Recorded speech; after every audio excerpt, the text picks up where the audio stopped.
Siavelako nangady fa iady amin'ny fiainagna mafy izao. Siavelako lany fotoana na ora eritreritry sy ola varavarana efa mivoa. Siavelako ihidy rano na pango tindrima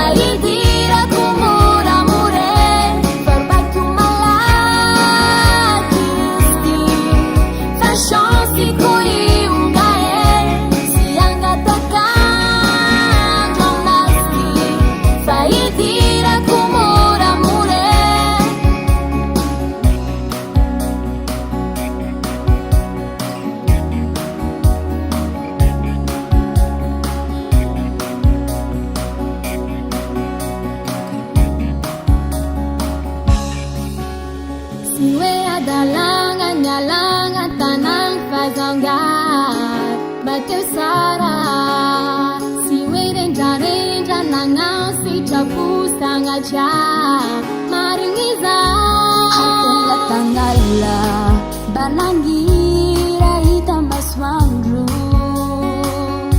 atenga takapa banangiri aita fiva.